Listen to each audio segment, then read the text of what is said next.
This is the way. This is the way. This is the way. Welcome guys to the channel again, and we are back with a DDD deck profile. This is going to be my first version with the new support.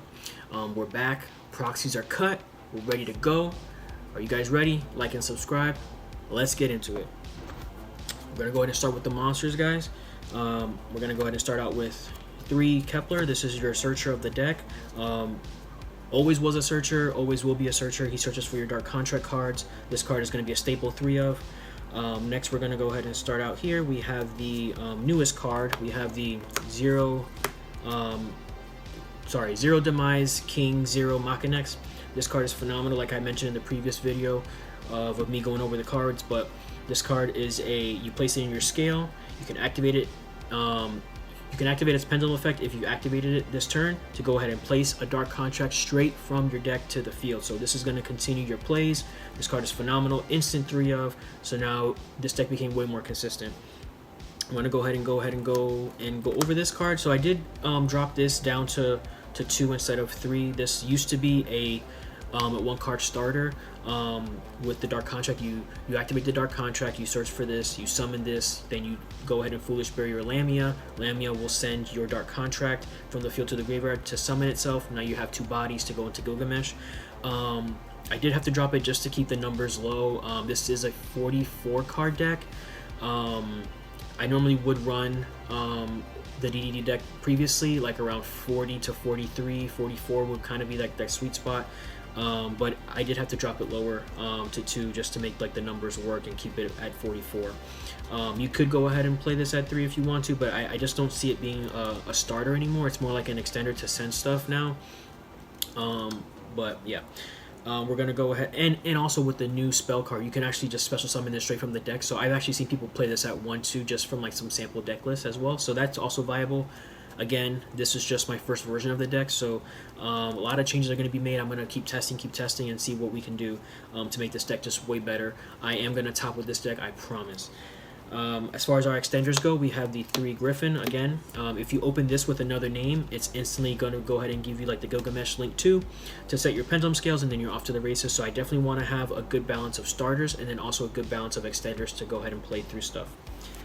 Next, we have the 2 Count Surveyors. Again, this is a card that's going to go ahead and be released this summer in the Battles of Legends set, but I am proxying this as well. So I have 2 of these.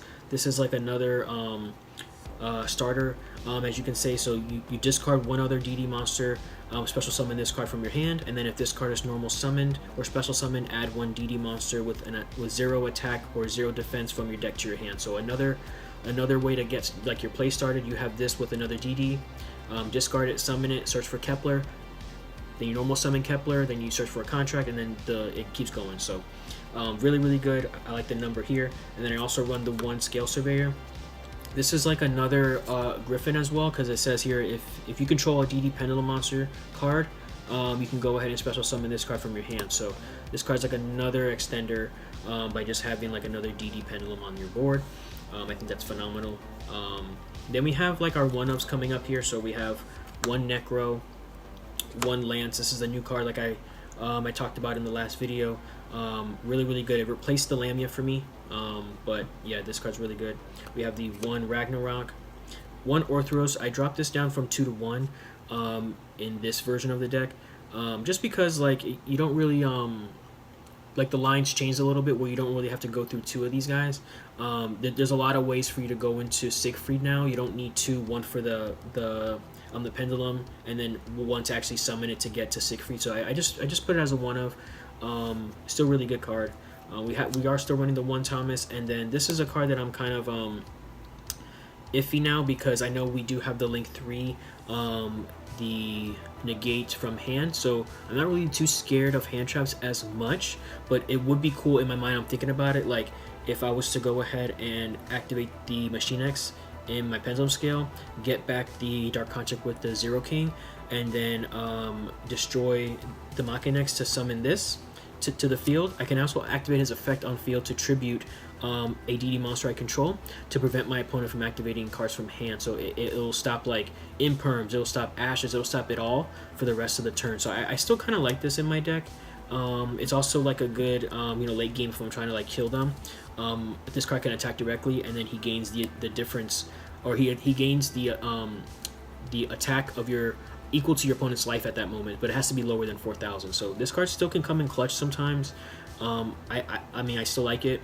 But that's just my thinking of adding it in this version 1 of the deck, is to like have it special summon off of that Dark Contract, and then I can go ahead and activate its effect to prevent my opponent from interacting with me. So that's the DD cards of the deck. We do have some hand traps that we're running as well. We have the 3 Ash.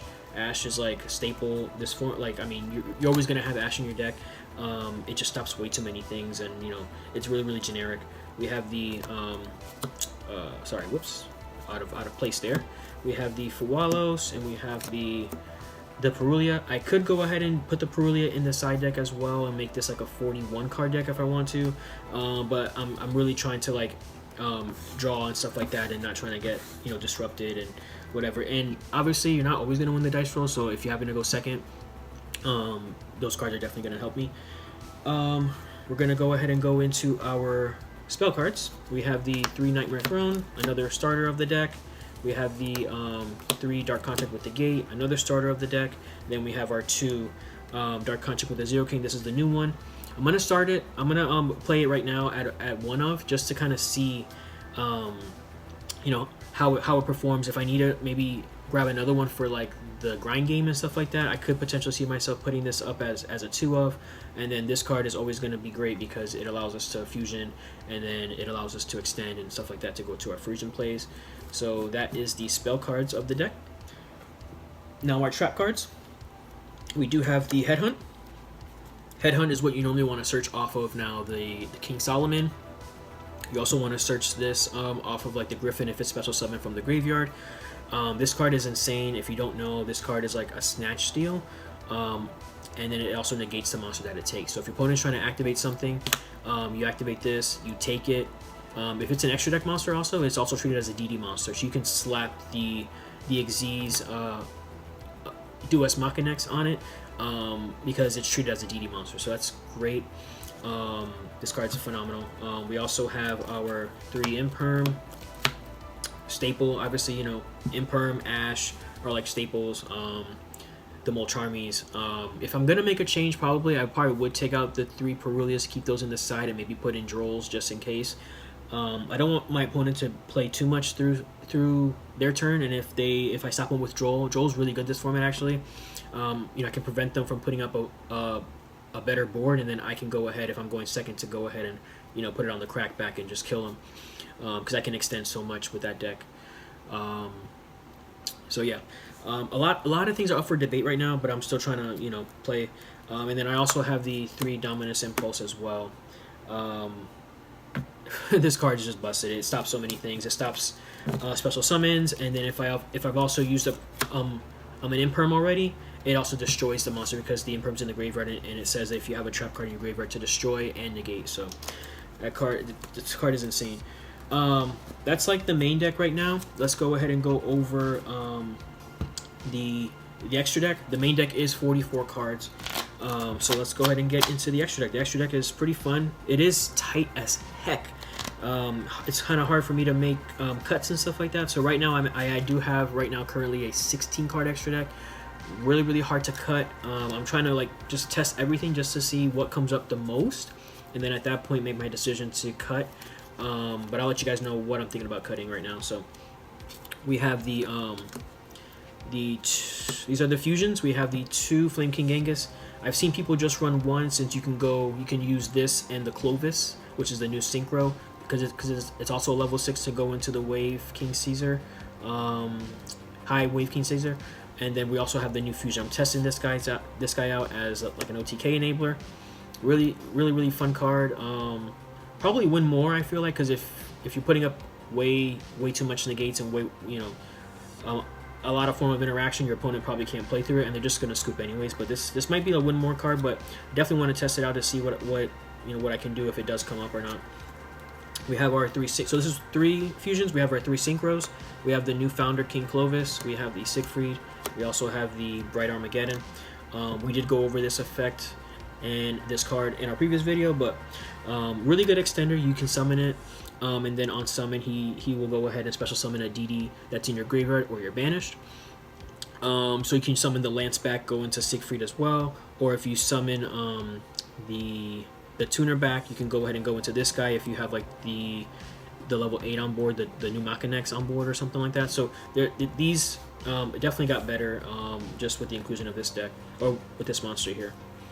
Now we do have a lot of XZs right now. So we have the new Wisdom King Solomon, we have the Wave King Caesar, we have the Marksman King Tell. These were standard. We added this one in because this is a newer searcher of the deck, so really fun. These all come up because you can also slap this guy on top of him as well. Definitely versatile. We do have the one of Wave High King Caesar, which is your solemn warning on legs. We have the 2 Divisor King Duas Machinex as well. This card is just phenomenal. I could cut it down to 1, but I'm not sure. I kind of like it at 2 because he's so easy to summon. You can just slap it on top of any DDD, and he's just a 3000 beater. And his effect is broken. It's not once per turn. It's once per chain. But you can equip anything to him as any monster, I should say, not anything. You can equip any monster that activates on the field to him as material. And I'm thinking about cutting this, but I wanted to test it out. The Dual Dawn King Kali Yuga. This is my 16th card, but I want to see if it comes up at all because we do have more main deck level 8 monsters with the Zero Demise King, Zero Machinex. That card is so insane. It allows me to play this even easier because I can pendulum summon it out from the extra deck, and then I can just go into this and then blanket the whole field is negated and then swing. He's a heavy storm on legs as well, so this card is phenomenal. That new pendulum card just made this way easier to play now. And then we have our links here. We have our 2 Gilgameshes and then the Sky King Zeus. I did cut one of the Gilgameshes for this card, and that's pretty much where I'm at right now. This deck is really fun to play. I've had a couple games with it against some friends of mine on Discord. Also, if you guys want to play me, I do remote duels on Discord, so join my Discord. If I'm on and we can play at night, I'm pretty free to play. Just hit me up, friend request me. I'm an easygoing guy. You can send me a friend request, I will accept it. I'll be your friend on Discord. We can play. I just want to be more engaging with you guys and stuff like that. But that's my deck right now. I would love to test it against you guys if you guys want to play me on Discord. But try this out. This deck is really fun. I'm having a lot of fun with it. The combos are just learning this spreadsheet and keeping it in my mind is really daunting. But yeah, this has a lot more combos, a lot more consistency, I can say. Really fun. But that's about it. I'm gonna go ahead and sign off on this video. This is Brandon Lorian. Thank you for guys watching, and this is Brandon signing out. Peace.